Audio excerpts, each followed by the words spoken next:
Hey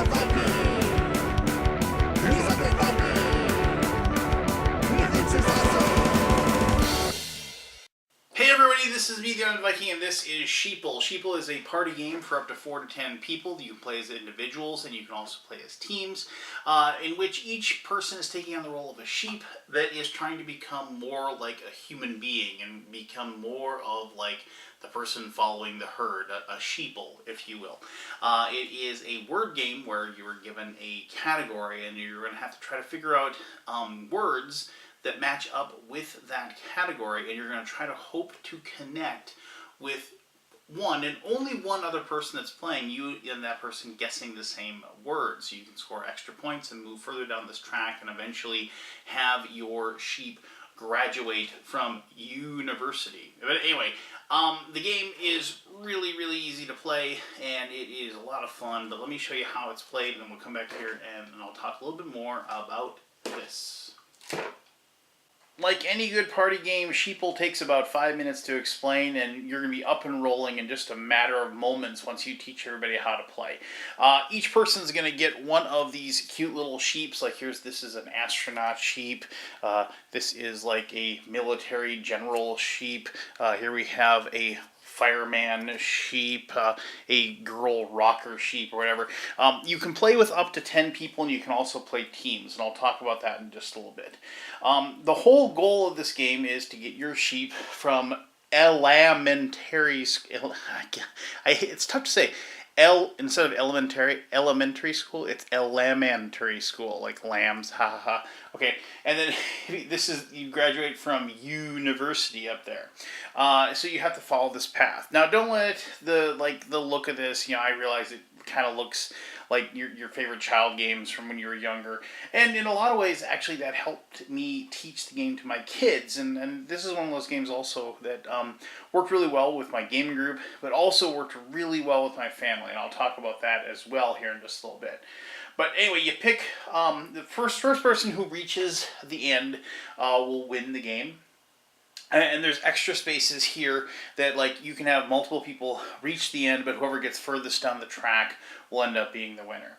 Alright, so there's 2 decks of cards, as you can see. One deck of cards is just this blue deck of cards, and you're going to draw one of those cards whenever you land on one of these spaces.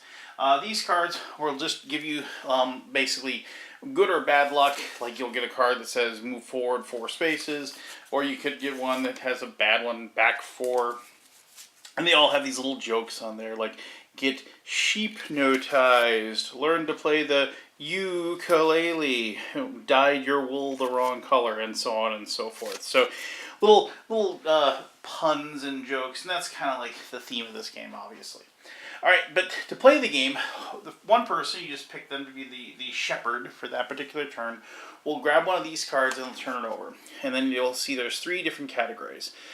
Things that are black, arcade games, and 80s songs. Now, you might have noticed there's like a red dot by this one, and there's blue dots by these 2. So, the difference here is that the red dots are used as long as you don't have any kids playing, because these are kind of specific. Here, I'll grab a few more just so you can kind of see them all. While the other ones are generic. So here, valuable things, superheroes, supervillains, and then clothing brands. Things that maybe you wouldn't expect your kids to know, like palindromes or places to take your date to, stuff like that. Which is something I kind of like, because they add those 3 different separate categories. And, it does actually you can spin the game towards the audience that you have. But here, I'm just going to take that top one back. Oh, here, actually a different one now. So magic and mythological creatures, words that start with the letter E, and words that start with the letter U. Alright, so you as the player, you're going to pick one of those 3 things.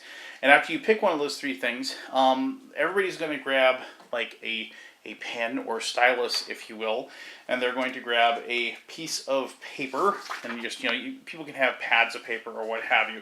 Doesn't matter. They're just going to be writing stuff down as quickly as possible.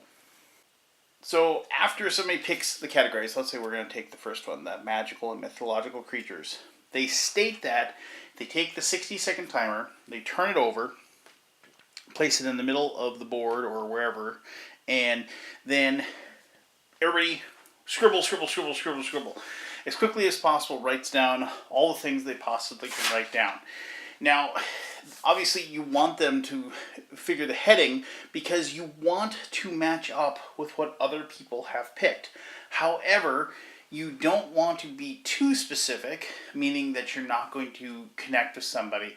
But you also don't want to be so generic that you connect with a lot of people. Now, what that means is, after everybody's done, and the 60 seconds goes by a lot quicker than you'd think, after the 60 seconds is over, then everybody is going to read off the things that they have on their list. And so, like, if you said a magical and mythological creature, if you said dragon, and like everybody else raises their hand, everybody gets 1 point because you managed to all pick the same thing because you're sheeples, right? You're following along in the flock. But if you pick something like, say, leprechaun, and only one other person picked leprechaun, you and that other person get 2 points for that particular item. And if you pick something like really vague, really like specific or strange, like Nosferatu or something, then you would have, like, and nobody else had it, you wouldn't get any points for that as well. So if you think about that for a moment, what you're trying to do is, because also since you're going to be scoring points for other people as well, like, you want to maybe back away from like some of the stuff that you normally would go for because you want to have them like maybe fail with those, or do you want to actually say make sure you write down dragon, make sure you write down genie, make sure you write down all those generic ones because you want to like follow along. So it's this kind of clever little thing where you've got to kind of outthink what other people are doing. All right, so after you've determined like how many points, so like let's say like you wrote down dragon, unicorn, genie, whatever, and after everything that you wrote down, you scored a total of 5 points. You would just get to move, 1, 2, 3, 4, 1, 2, 3, 4, 5, and then if you landed on a spot that tells you do something, where this says grow by sheeps and bounds, and it says forward 4, you just move forward the extra 4 points. And that's it. That's the long and short of it. Now the thing is that a lot of this stuff, when I played, I would end up usually going for like the red dot ones when I didn't play with my family, just because you have famous plays and because those categories were like really, really specific.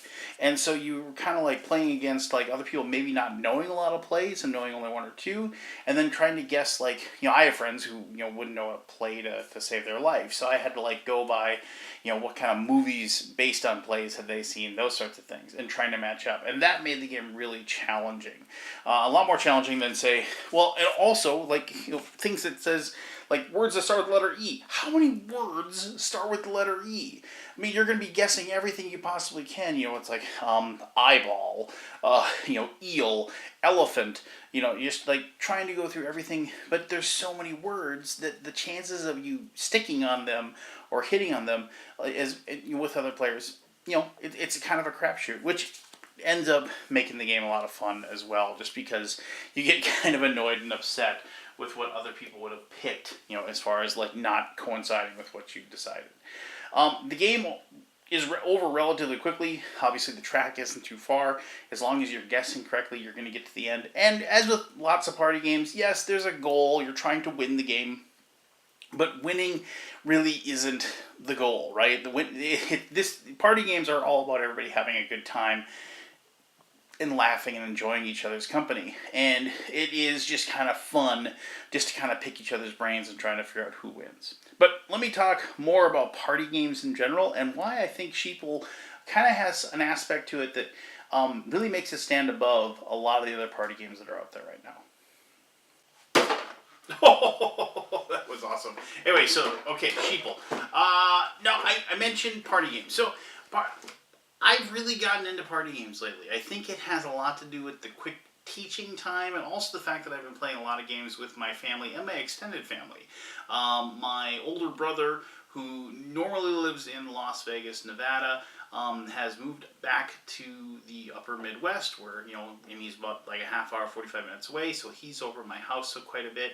And like my niece, his like middle oldest child goes to university near where I live. His youngest son is going to be up here very soon, plus my family, everything, my parents, that sort of thing. So there's been a lot of situations where we've had a lot of large gatherings at my house, and I don't have time to teach, oh, hey, let's sit down and I'm going to, even something as simple as like Pillars of the Earth or something like that, where like it's a fairly, simple worker placement game. Hey, that's going to take a while. Here, this is a game I can teach in 5 minutes and we're off and we're running and we're having a good time. So that's why I've been kind of getting into party games a lot. But a lot of party games you play, and this is not, and this is where Sheeple in a way kind of stood out for me. A lot of party games like end up being like there's no game there, right? And that's fine. I mean, yes, technically you have those things where it's like where like the other people kind of vote on whether or not you came up with a good idea or something like that. And ultimately people game the game with that. It's like, well, I'm not going to vote for you because you're close to winning, so I'm not going to give you the win, and that sort of thing. And so it isn't really a competitive thing. It's just you and the other players just trying to come up with funny or interesting things to say and do in the game. Now, with Sheeple, the thing is that you don't have that kind of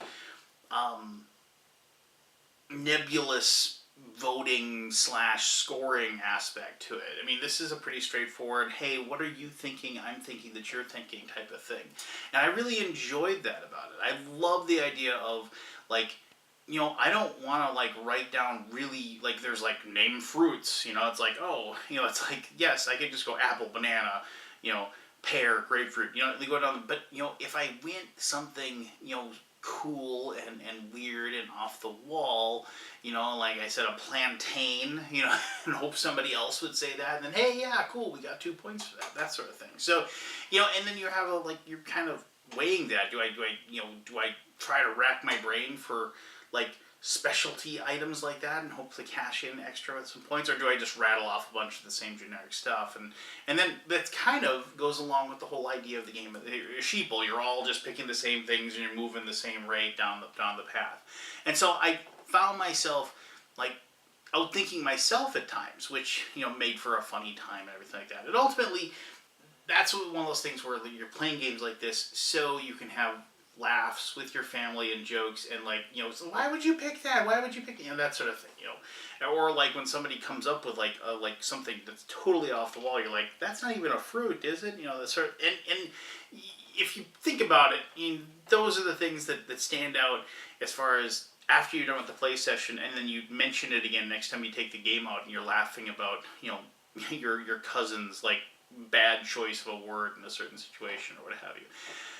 The other thing I really liked about Sheeple was that they did have 2 things that made it way cooler, that allowed like my 11-year-old daughter and my 7-year-old son to be able to play with the rest of the family and the rest of my game group when they played as well, because you can play teams for one, so you can just split everybody into 2 different teams and everybody like combines their words that they write out. And there's even special rules for kids where if they can't, like, if they don't know how to spell the word out, they can just draw a picture of a banana if they wanted to. They could draw a picture of an orange.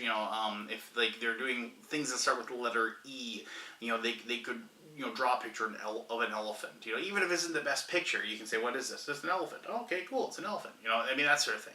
So I like the fact that there's that, including, and also it's like, it was one of those things where it's like, if I played it with my wife and we would then split the 2 kids up. And so then it would be like a family race type of thing. And everybody's having a good time and enjoying, like, writing down these words and coming up with those cool things. And I really think that the creators did themselves a lot of justice in making sure that it is an all-inclusive. Because a lot of times those party games, it's like your kids, they hear the adults laughing and having a good time.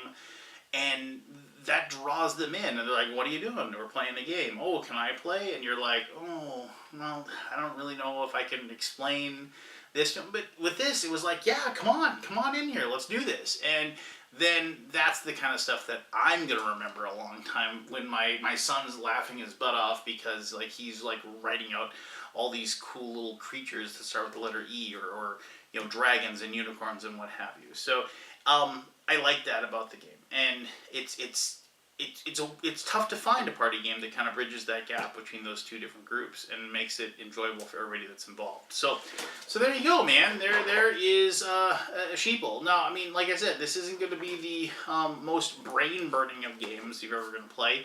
But ultimately, it's going to get people to the table, and you're going to have fun, and you're going to laugh, and you're going to enjoy yourself. And I think, well, that's the point of games in the first place, right? All right, cool. So if you have any questions about Sheeple or anything at all, by all means, post those. I'll answer those as best as I can. As always, thank you very much for taking the time to watch this video. And until next time, remember, be the best version of you that you can possibly be. Remove the negativity and toxic stuff out of your life and concentrating on being the positive person that people want to be around. It's what I'm trying to do, and I think all of us should try to do that more. It takes a conscious effort, but you can do it. Trust me, I believe in you. All right, until next time, happy gaming.